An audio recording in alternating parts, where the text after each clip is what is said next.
মঙ্গলবার আগরতলা পৌর নিগমের সেন্ট্রাল জোনের উদ্যোগে এক জনসচেতনতা র্যালি অনুষ্ঠিত হয়।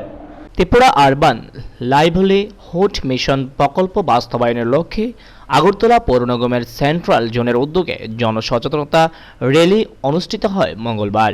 এই র্যালির মূল উদ্দেশ্য হল সুস্থ পরিবেশ, সুস্থ আগরতলা এবং সুস্থ ত্রিপুরা, অর্থাৎ আত্মনির্ভর ত্রিপুরা গড়ে তোলা। এদিন প্রকল্পের বিভিন্ন সুযোগ সুবিধার দিকগুলো তুলে ধরে মানুষকে সচেতন করা হয়। এদিন পৃথকভাবে আগরতলা শহরে স্বসহায়ক কর্মীদের দ্বারা র্যালি সংগঠিত করা হয়।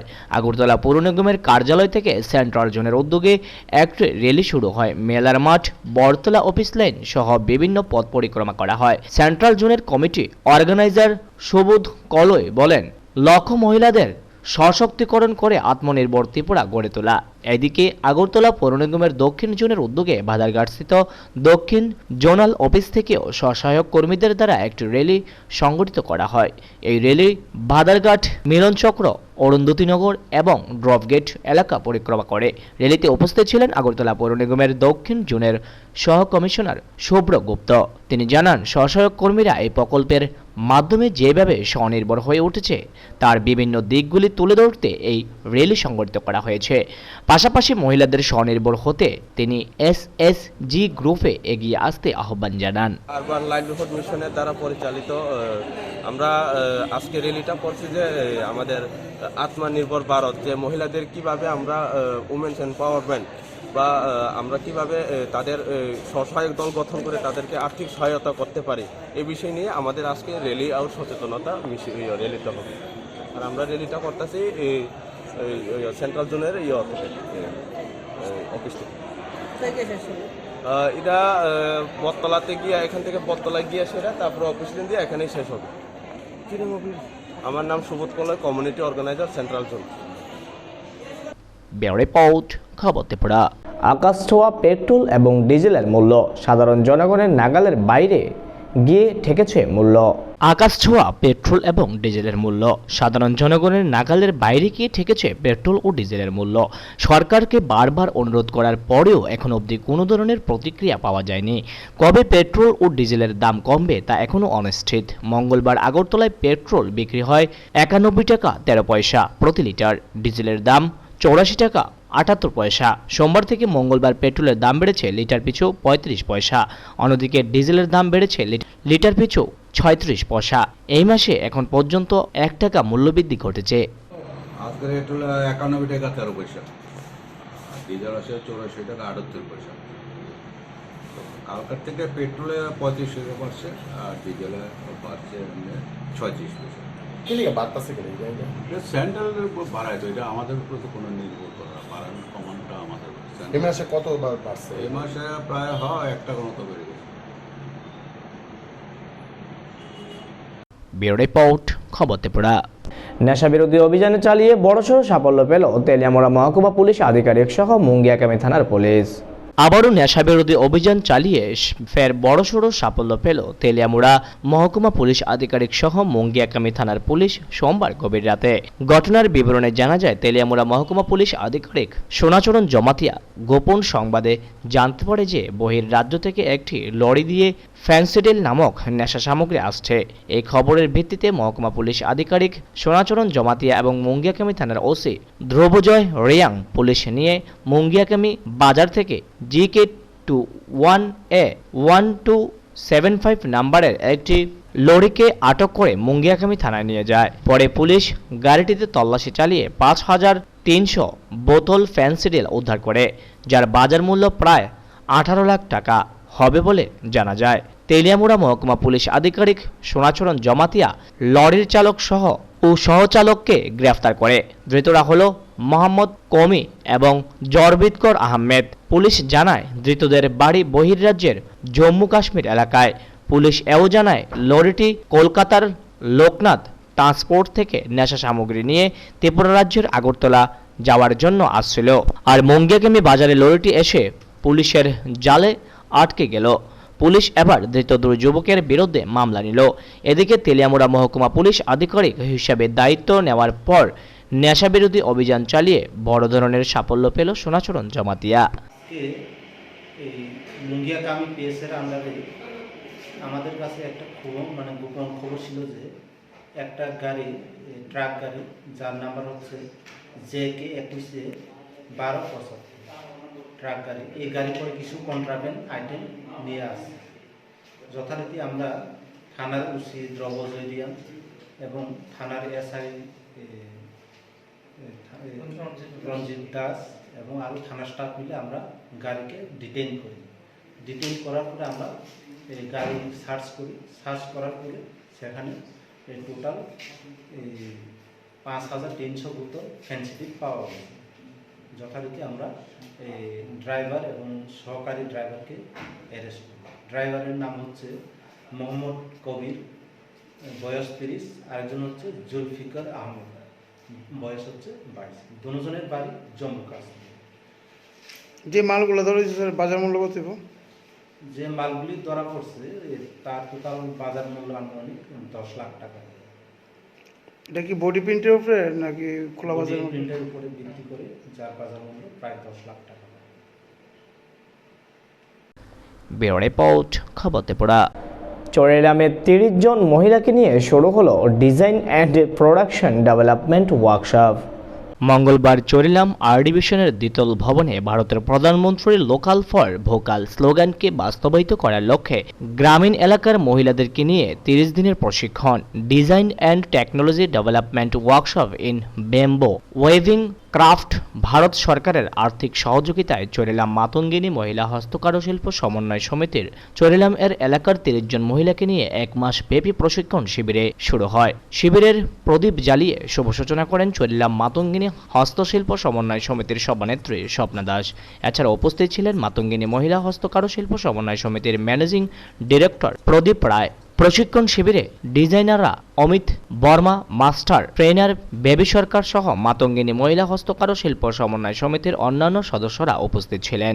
অনুষ্ঠানে আলোচনা করতে গিয়ে মাতঙ্গিনী মহিলা হস্তশিল্প সমন্বয় সমিতির ম্যানেজিং ডিরেক্টর প্রদীপ রায় বলেন, বলা হচ্ছে কারণ ডিজাইন অ্যান্ড ডেভেলপমেন্ট ওয়ার্কশপ, অর্থাৎ নতুন নতুন নকশা তৈরি করা হবে এখানে।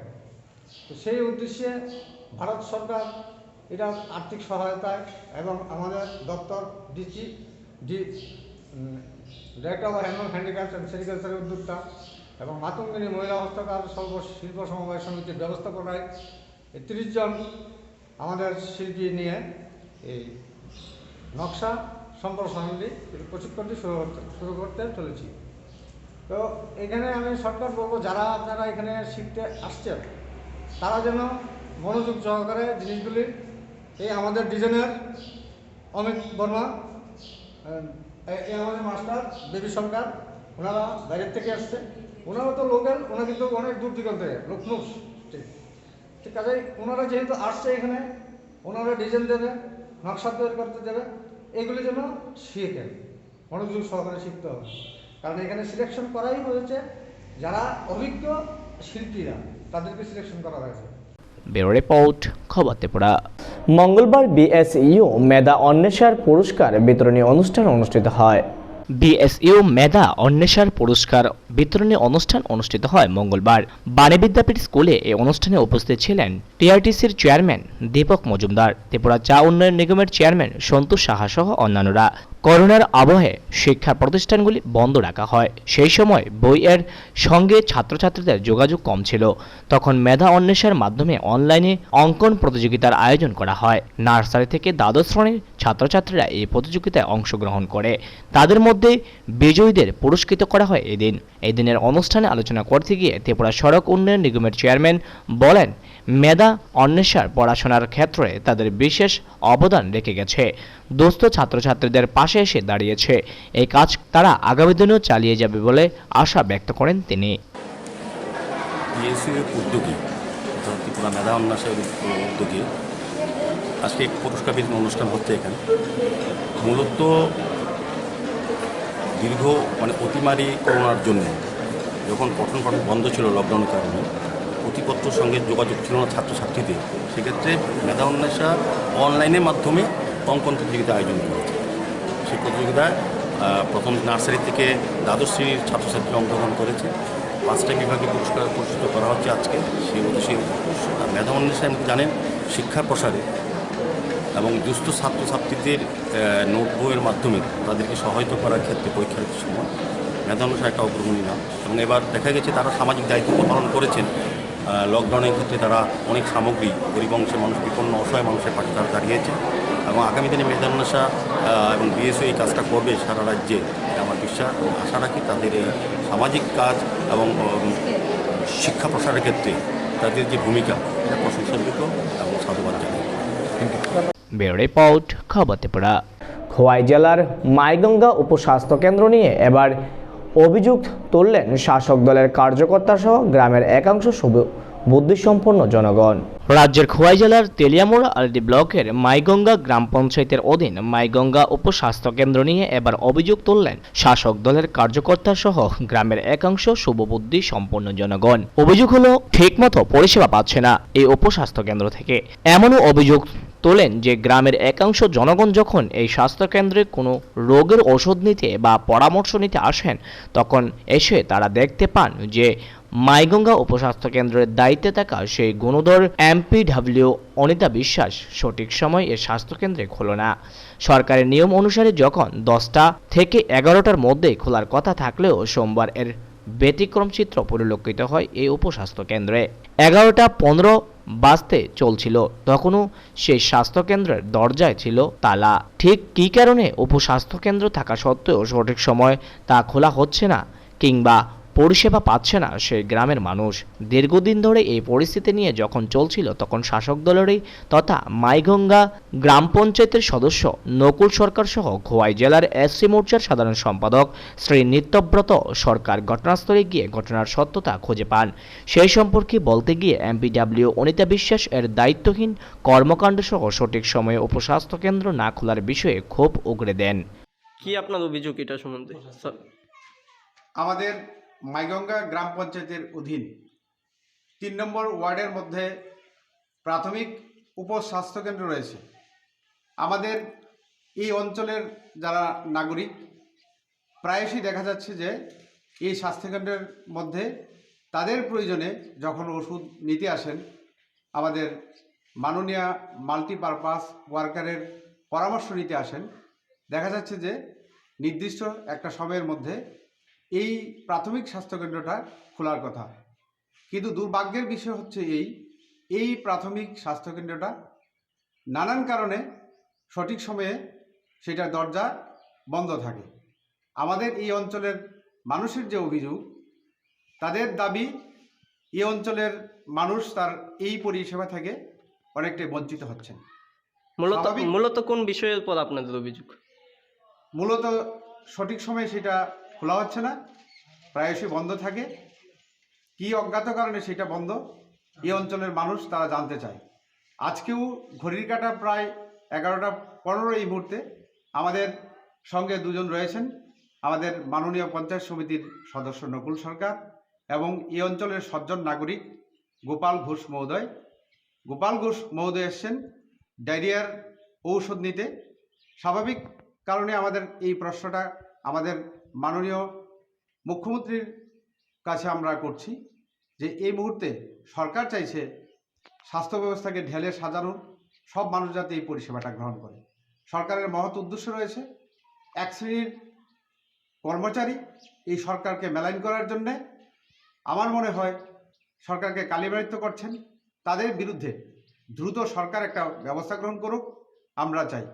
গোপাল ঘোষের মতো মানুষ যাতে এই সাব সেন্টারে এসে দরজা বন্ধ না দেখেন, সেই জন্যে আমি সরকারের কাছে আজকের বিষয়টা আমাদের 4th pillar of Indian democracy যাদের বলা হয়, এই সংবাদ মাধ্যমের দ্বারস্থ হয়েছি এবং তাদের উদ্যোগেই একটা বলিষ্ঠ পদক্ষেপ আমাদের মাননীয় মুখ্যমন্ত্রী করবেন বলে আমি বিশ্বাস করি।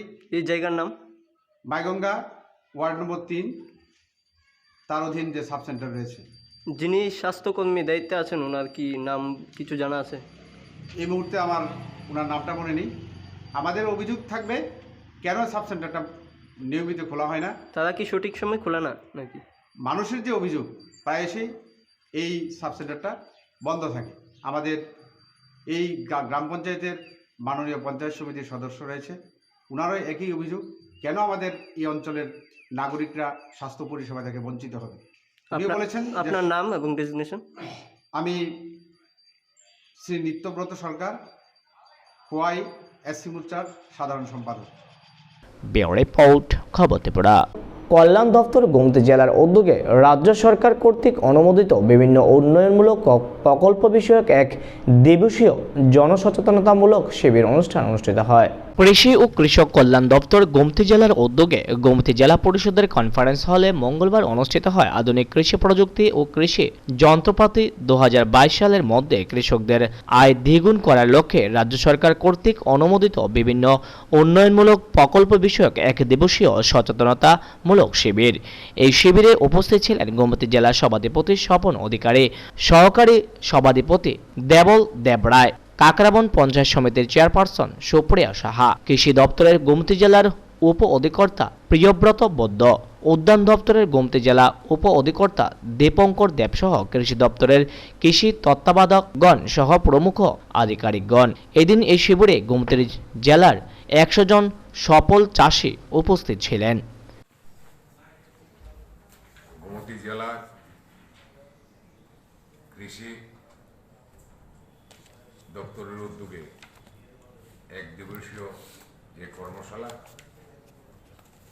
জেলার বিভিন্ন দপ্তরের আধিকারিক সহ 8টি জেলার পঞ্চায়েত সমিতি, বিএসসি চেয়ারম্যান এবং প্রত্যেক ব্লক থেকে আগত কৃষক সকলকে নিয়ে আজকের এই কর্মশালা। ব্যুরো রিপোর্ট, খবর ত্রিপুরা। মঙ্গলবার আগরতলা প্রেস ক্লাবের উদ্যোগে কর্মরত সাংবাদিকদের মধ্যে অনুষ্ঠিত হয় ক্যারাম প্রতিযোগিতা। মঙ্গলবার আগরতলা প্রেস ক্লাবের উদ্যোগে কর্মরত সাংবাদিকদের মধ্যে অনুষ্ঠিত হয় ক্যারাম প্রতিযোগিতা। 2 দিন ব্যাপী এই প্রতিযোগিতার উদ্বোধন করেন আগরতলা প্রেস ক্লাবের সম্পাদক প্রণব সরকার। প্রতিযোগিতা পরিচালনার দায়িত্বে রয়েছেন চিন্ময় দেবনাথ, প্রবল নিয়োগী ও দুলাল সাহা। টুর্নামেন্ট ডিরেক্টর হিসেবে রয়েছেন সুপ্রভাত দেবনাথ। মোট 24 জন সাংবাদিক এই প্রতিযোগিতায় অংশগ্রহণ করেছে। এদিন টুর্নামেন্টের উদ্বোধন করে আগরতলা প্রেস ক্লাবের সম্পাদক প্রণব সরকার বলেন, আগরতলা প্রেস ক্লাবের পরিচালন কমিটির নির্বাচনের পর থেকে ধারাবাহিকভাবে প্রেস ক্লাবের সদস্যদের মধ্যে খেলাধুলা চলছে। বিভিন্ন ধাপে ধাপে খেলা হচ্ছে। এই বছর প্রথমবারের মতো লুডো প্রতিযোগিতা রয়েছে। লক্ষ্য একটাই, সাংবাদিকতার পাশাপাশি সাংবাদিকদের খেলাধুলার সুযোগ করে দেওয়া।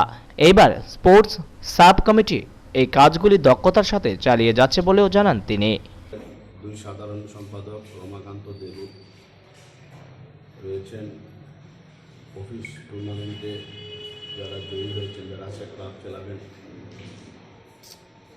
তাদেরকে আমি আগরতলা প্রেস ক্লাবের পক্ষ থেকে আন্তরিক অভিনন্দন জ্ঞাপন করছি। আপনারা জানেন যে প্রেস ক্লাবের নির্বাচনের পর কিছুদিন পর থেকে ধারাবাহিকভাবে সদস্যদের মধ্যে খেলা চলছে। বিভিন্ন ধাপে ধাপে খেলা হয়েছে। আজ থেকে শুরু হচ্ছে ক্যারাম প্রতিযোগিতা। এবারে প্রথম আমরা লুডো প্রতিযোগিতাও আমরা করেছি, খুব সাড়া আমরা পেয়েছি। সেটাও লক্ষ্য আমাদের একটাই, সেটা হলো সাংবাদিকতার কাজের পাশাপাশি একটু বিনোদনের সুযোগ করে দেওয়া। এবার স্পোর্টস সাব কমিটি এই কাজগুলো খুব দক্ষতার সাথে অলক ঘোষের নেতৃত্বে এটা ওনারা চালিয়ে যাচ্ছেন। আমি আবারও প্রেস ক্লাবের সমস্ত সদস্যা যারা অংশ নিয়েছেন সবাইকে আমার ব্যক্তিগত তরফ থেকে আগরতলা প্রেস ক্লাবের পক্ষ থেকে আন্তরিক অভিনন্দন, কৃতজ্ঞতা জ্ঞাপন করি। ব্যুরো রিপোর্ট, খবর ত্রিপুরা। কোচবিহার ট্রফিকে সামনে রেখে অনূর্ধ্ব 19 রাজ্য দল গঠনের জন্য প্রস্তুতি শিবির শুরু করল রাজ্য ক্রিকেট সংস্থা। কোচবিহার ট্রফিকে সামনে রেখে অনূর্ধ্ব 19 রাজ্য দল গঠনের রাজ্য প্রস্তুতি শিবির শুরু করল রাজ্য ক্রিকেট সংস্থা। রাজ্যের মোট 52 জন ঠিকাদারদের নিয়ে 22 ফেব্রুয়ারি থেকে শুরু হয় এই শিবির। 15 দিন ব্যাপী চলবে এই শিবির। শিবিরের প্রথম দিন ক্লিন টেস্ট হবার পর সোমবার থেকে এমবিবি স্টেডিয়ামে ঠিকাদারদের নিয়ে শুরু হয় 7 দিনের কাউন্সেলিং শিবির। এক সাক্ষাৎকারে দলের কোচ তপন দেব জানান, ক্রিকেটার বেশি হওয়ার কারণে কয়েকটি গ্রুপে ট্রেনিং করানো হচ্ছে। 7 দিন তাদের ট্রেনিং করার পর পরবর্তী সময়ে ব্যাটিং, বোলিং ও ফিল্ডিং এর উপর জোর দেওয়া হবে। স্ক্যান ও ফিটনেস পরীক্ষা করা হচ্ছে। দীর্ঘদিন খেলা বন্ধ ছিল। কিছু কিছু ট্রেনারের সঙ্গে যোগাযোগ করে ট্রেনিং অব্যাহত রেখেছিল, কিন্তু তা পর্যাপ্ত নয়। তাই কোচবিহার ট্রফির আগে রাজ্য দল যাতে পুরোপুরি প্রস্তুতি থেকে মাঠেতে নামতে পারে এবং রাজ্যের জন্য ভালো খেলাটা দিতে পারে, তার জন্য এই শিবির বলে জানান টিসিএস এর ট্রেনার উত্তম দে। অ্যাকচুয়ালি এটা কোচবিহার ট্রফিকে উদ্দেশ্য করে করা হয়েছে, স্টেট আন্ডার 19 টিমের ছেলেদেরকে নিয়েই। তো আমাদের গতকালকে মানে 22শে ফেব্রুয়ারি এটা রিপোর্টিং ছিল। তো এখানে মূলত কন্ডিশনিং হবে, ফিটনেস প্লাস স্কিল দুটোটা নিয়েই ক্যাম্পটা হবে। তো আমাদের গতকালকে থেকে স্ক্যানিং শুরু হয়ে গেছে। আজকে আমরা ছেলেরা কীরকম কে কোন লেভেলে ফিট আছে তার জন্য আমরা একটু স্ক্যান করে নিচ্ছি। তো টেস্ট চলছে আমাদের, গতকালকে থেকে আমরা শুরু করে দিয়েছি। তো যতটা সম্ভব হয়েছে আমাদের ওইখানে গতকালকে অর্ধেকের মতো ছেলেদের মোটামুটি একটা স্ক্যান হয়ে গেছে, আর বাকিটা আজকে চলছে। আমরা সকাল 8টা থেকে প্রোগ্রাম শুরু করে আমাদের ক্যাম্প শুরু হয়। মাঝখানে সাফিসিয়েন্ট বিরতি দেই আমরা, তারপরে আবার আমাদের সেকেন্ড সেশন শুরু হবে দুপুর 2:30 থেকে। মূলত কতজন পার্টিসিপেন্ট করেছে এই ক্যাম্পে? এখানে তো আজকে পর্যন্ত আমাদের কাছে 52 রিপোর্ট করেছে।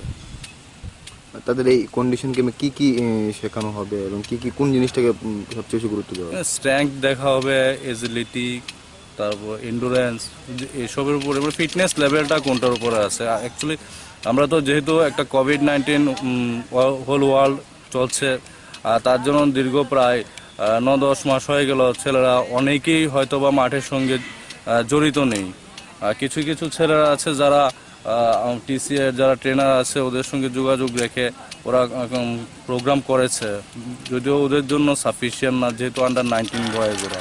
তো তার জন্য আমরা দেখছি যে ওদেরকে নিচে থেকে আবার একটু দেখবো, আমরা দেখে তারপর আস্তে আস্তে ওদের লোড বাড়িয়ে আমরা এরকমভাবে দেবো যাতে আমরা অ্যাটলিস্ট যখন আমাদের কোচবিহার টিমটা হবে যাতে সবাই যাতে ফিট থাকে এবং ফিট টিমটাই যাতে বেস্ট পারফরমেন্স দিতে পারে এবং রাজ্যের জন্য ভালো একটা রেজাল্ট করতে পারে।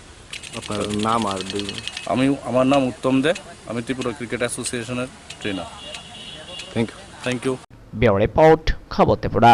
নদী ভাঙ্গন রোধ করার জন্য কেন্দ্রীয় প্রতিনিধি ফেনী নদী পরিদর্শনে। সাবরুম মহকুমার সাবরুমের ফেনী নদীর ভাঙ্গন রোধের মোট 8 কিলোমিটারের জন্য 2010 সালে কেন্দ্র সরকার সাবরুমের ওয়াটার রিসোর্স পিডব্লিউডি দফতরকে 54 কোটি টাকা বরাদ্দ দেওয়া হয়। 2013 সাল পর্যন্ত সাবরুমের ফেনী নদী ভারত সীমান্তের ভাঙ্গন রোধের জন্য 40 কোটি টাকা খরচ করা হয় দফতর থেকে। সাবরুমের ফেনী নদী ভারত সীমান্ত ভাঙ্গন 8 কিলোমিটারের মধ্যে কিছু কিছু জায়গাতে আর বাদবাকি 14 কোটি টাকার বোল্ডার ফেন্সিং এর কাজ করার পরিকল্পনা নেওয়া হয়েছে দফতর থেকে। আজ দক্ষিণ জেলার ওয়াটার রিসোর্স এর এক্সিকিউটিভ ইঞ্জিনিয়ার দিলীপ দেবনাথকে সঙ্গে নিয়ে কেন্দ্রীয় প্রতিনিধি Sudhir Kumar water resource commissioner এবং মনোরঞ্জন দেববর্মা এসসি ওয়াটার রিসোর্সের সাথে নিয়ে 8 কিলোমিটারের মধ্যে আনন্দপাড়া টু রবীন্দ্রনগর ও সেবকখোলা এই 3টি স্থান পরিদর্শন করেন। आनंदपारा 1 एंड आनंदपारा 2 विजिट कर चुके हैं और इसका पर्पज़ ये है कि इरोजन कंट्रोल जो फेनी रिवर का इंडिया साइड में प्रोग्राम चल रहा है उसकी प्रोग्रेस कैसी है और क्या और चीज़। तो यहाँ पे जो बाकी जो कुछ काम बंद हो रखा है वो चालू हो जाएगा क्या? काम चालू करने के लिए ही आगे की फंडिंग होगी, काम पूर्ण हो आगे, इसीलिए सेंट्रल गवर्नमेंट पैसा देगी। আমি একজন ইঞ্জিনিয়ার ওয়াটার রিসোর্স বিলোনিয়া। আজ আমাদের সেন্ট্রাল ওয়াটার কমিশনের ডাইরেক্টর স্যার এসেছে, সঙ্গে আমাদের মাননীয় রেসপেক্টেড সুপার ইঞ্জিনিয়ার আছে, আমাদের এইচডিও আছে। মানে যে আমাদের ফেনী রিভার আছে, ফেনী রিভার যে রাইট ব্যাঙ্কে যে আমাদের ইরোশন আছে, ইন্ডিয়ান ল্যান্ড যে ভাঙে নদীতে চলে যায়, এটা একটা 2010 সালে প্রায় 8 কিলোমিটার স্যাংশন ছিল 55 crore। সেখানে 2013 অবধি আমাদের 40 কোটি টাকা খরচ হয়েছে ব্যালেন্স হয়েছে 14 কোটি টাকা। তো ব্যালেন্স টাকাটা ফান্ডিং যেন করবো, তো সেন্ট্রাল গভর্নমেন্টের স্যার আইসে ডাইরেক্টর স্যার, উনি আজকে সরজমিনে ইন্সপেকশন করতেছে। ইন্সপেকশন করার পর পজিটিভই আছে, ভাঙা আছে, ফান্ড অ্যাপ্লাই যাব। আমরা আশা করি আগামী যে সব ঠিকঠাক থাকে আগামী মার্চে থেকে কাজটা শুরু করতে পারবো। কোন কোন জায়গাতে 14 কোটি টাকার কাজ। এটা নতুন হওয়ার কাছে আনন্দপাড়া 2 আছে, তারপরে রানীর বাজার আছে, এখন বটতলা আছে, আর 3টা স্পট সেবকখোলা আছে, 3টা স্পট। ব্যুরো রিপোর্ট, খবর ত্রিপুরা।